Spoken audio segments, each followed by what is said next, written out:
I'd like to direct your thoughts for a moment to the end of Luke, the 6th chapter, and some stories that are told there by the Lord at the end of this chapter. At one point, Jesus gives them as it's called, a quick parable about the blind leading the blind and them falling into a ditch because a blind man was leading a blind man. He also talked to them in that little section about one person trying to take a speck out of somebody else's eye, even though they had a beam in their own eye. And the middle story of those three talked about a pupil who was trying to show himself as greater than his master or greater than his teacher. And all of these things were kind of a culmination of everything that had happened in this gospel that Luke wrote to Theophilus, as we find in the first 4 verses of Luke, the first chapter. And it was this culmination of Jesus showing his authority over the religious leaders of the day.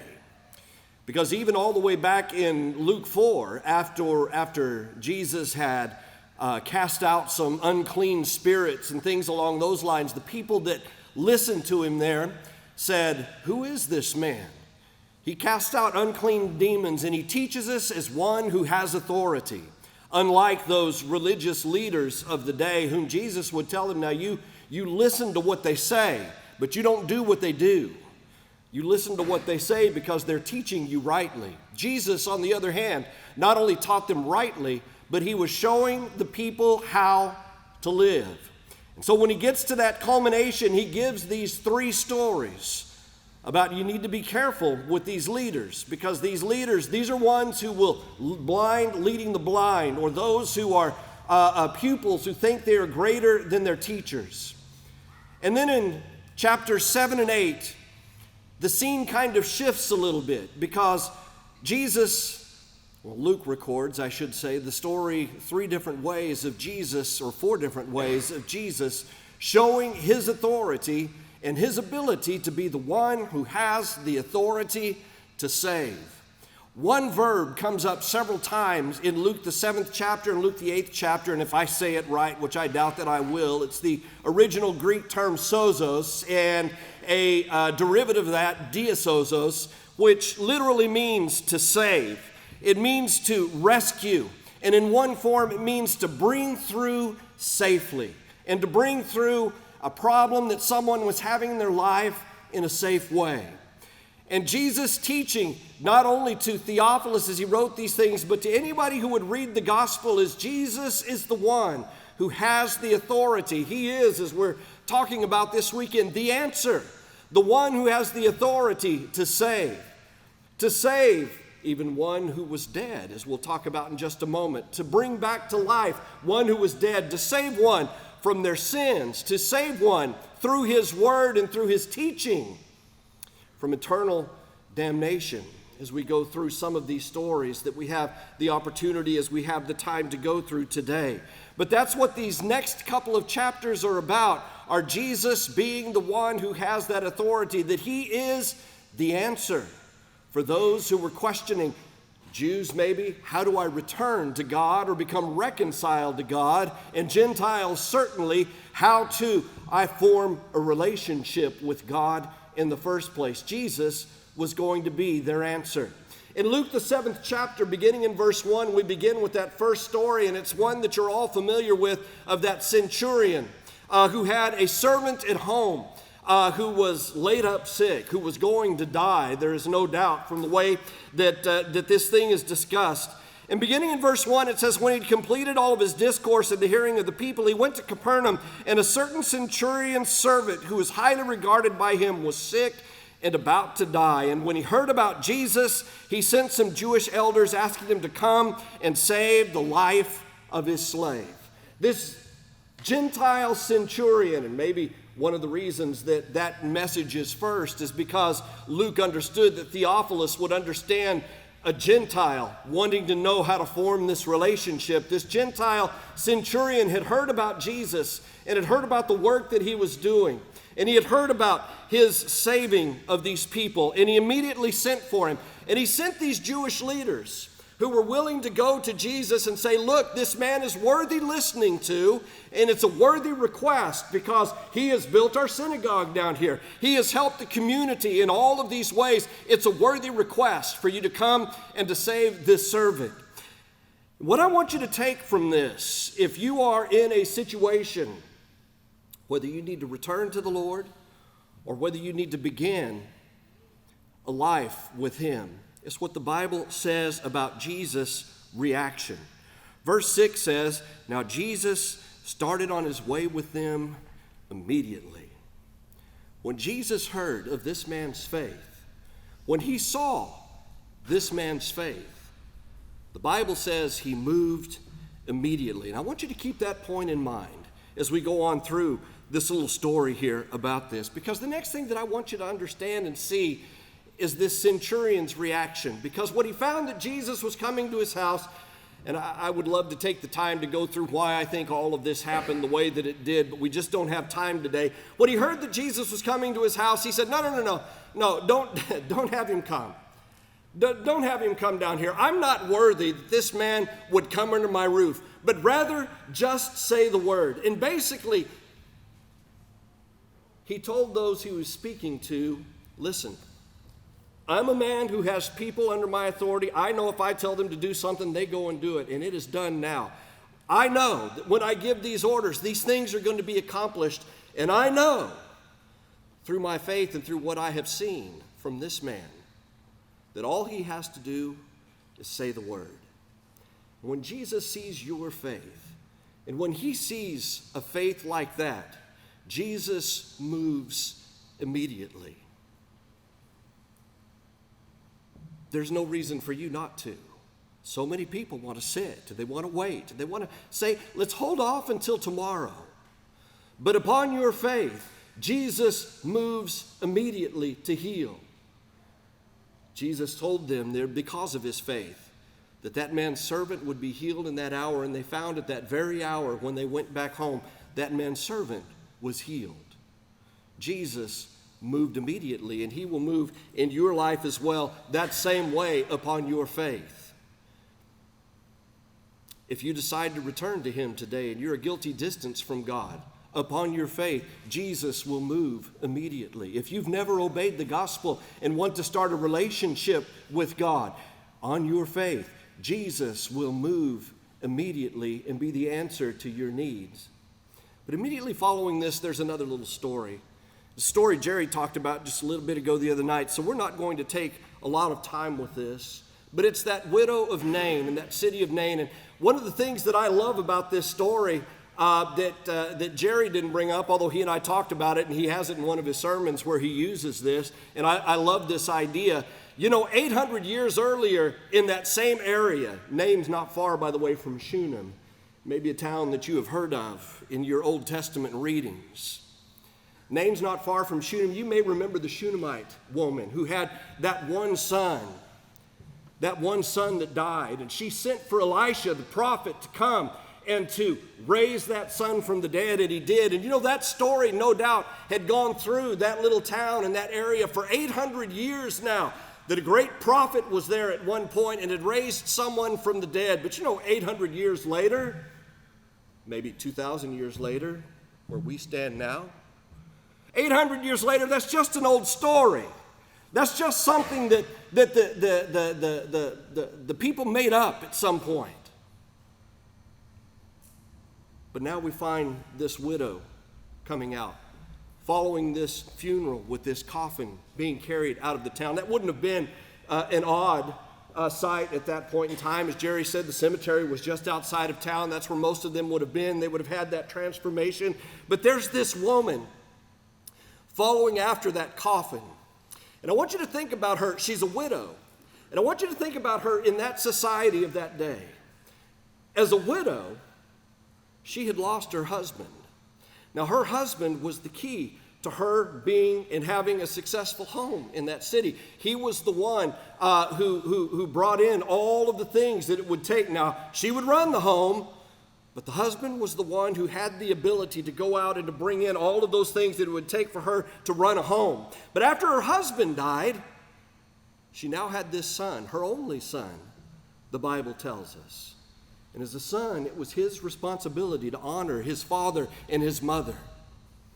And it was through that son that she was going to have the ability now to be still a success in that community, and someone who could run a home in the way that they needed to have it run. And her bottom line, her ability to stay off the dole, we might say, or something along those lines, was that son. And now he's dead too. And so imagine that desperate widow, that future that she could see in front of her, not knowing how she was going to be able to make ends meet, not knowing how she was going to be able to make things happen. And I love in Luke the 7th chapter and the 13th verse, and I don't know, maybe this is just a throwaway line, but I don't think it is. In Luke 7 and verse 13, the Bible says, and when the Lord saw her, when the Lord saw her. Just a simple, seemingly thrown away statement. She didn't come asking for help. She didn't come pleading for help. She didn't come with this great deal before the Lord. She may not have even known the Lord was there because she was so focused on the despair in her life. But the Bible says the Lord saw her. And of course, the Lord, as we know from the story that we heard the other night, walked over, he reached up and he touched that coffin, that funeral bier that was there, told the young man to arise, and the young man came up. And I love the term that the original language uses. The term the original language uses says, and he gave him back to her. You see, the one thing that she needed in this world, the one thing that she really needed was this son in her life to make sure that her life could go on as she wanted. And I say all of that to say this. We all have needs in our life. We have spiritual needs deep down within us. Sometimes we have dark things going on in our world, things that we don't know how to deal with, we don't know how to get rid of. Whatever that thing is that you need, Jesus is there and willing to give it to you. Jesus sees you. He sees your issues. He sees your problems. He sees the things that are happening in your life, and he knows those needs. And if you will bring them to him, as Peter would say, cast your cares upon him, Jesus will assist you with those things. One more thing, and one more story I want to get to really quickly, and I'm sorry to rush through all of these things. But there is one more story that I absolutely love. It's something that I thought of because of a story I heard last night. But over in John the 5th chapter, and this is a story that I use in a sermon along these lines from time to time, but this really struck me last night. Over in John the 5th chapter, we have this story of Jesus being in the city there, and he was down by a pool that in Hebrew was called Bethesda, had 5 porticos. And if you remember the story, there was this story about these people who were paralytics, and they had problems, they had issues, they had these physical things, and they would wait for the water to stir up in the pool. And if they were understood, if they could get to that pool and get there first, they would be healed of whatever that was. Jesus walked in upon that scene. And the Bible says in John the 5th chapter, there was a man who had been laying there for 38 years. 38 years he had been there by that pool. And that same little throwaway phrase, that same little phrase that we talked about just a moment ago, John records for us there. Jesus looked on him. Jesus saw that man. Now, I don't know why Jesus picked that man specifically. I don't know if it was because his paralysis or whatever his injury was greater than anyone else's. I don't know if it was because he had been there longer than anybody else had been there with those 38 years laying next to that pool trying to get in. Don't know why he focused on him. But the Bible says Jesus saw him. Jesus went to him and Jesus says, "You want to be healed?" Well, immediately upon that, he says, "Well, I've never had anybody that would take me over to the pool. I don't know how to get." He starts throwing out all these answers. It's almost like Jesus has a conversation that I have with my students at school sometimes. When I ask them, "Do you have your homework?" And they start throwing out all these reasons why they don't have their homework with them. And I said, "That's not the question I asked. I asked, do you have your work?" And I want them to say yes or no. They say no. Okay, fine. Go get it. Go get it done. Get it accomplished. Jesus almost has that little conversation with the fella after he comes up with all these excuses. Do you want to be healed? He did. And after being there for 38 years, Jesus told him, "Arise, take up your bed, and walk." The thing that he most needed, Jesus gave to him after 38 years. Now, I want to tell you something today, for those of you who are sitting here. I heard a story last night that absolutely thrilled my soul. An old friend of mine had been out of duty for more than 20 years.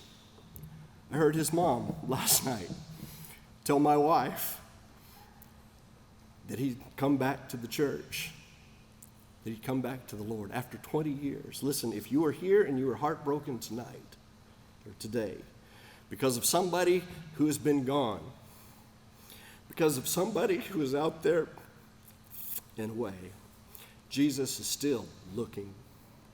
Jesus still sees them. If you are here and you have something in your life that is separating between you and God, something that you have been hanging on to, and I'll tell you, I have had some of the most heartbreaking conversations with people, and I'll wrap with this. I know I'm just a couple of minutes over right now. Some of the most heartbreaking conversations I've had with people when I've been trying to help people through a problem and sat and talked with them about an issue that just doesn't seem like that big of a problem. And I'm talking to them about, how did we get here? Why do we have this relationship issue with somebody else? And I heard somebody tell me one time, "Well, I want to tell you something. 17 years ago, that fella did this, that, or the other, whatever it happened to be." And they'd been hanging on to that for 17 years. Listen, if you have something in your past and in your life that you're hanging on to, unfortunately, many times, just as he did with Peter in Luke, the 22nd chapter, Jesus sees you. Jesus sees you. And you need to get rid of that. If you will, I promise you, just as Luke does here in Luke, the 7th chapter, Jesus will move immediately and help you with whatever that issue happens to be. Thank you for your time.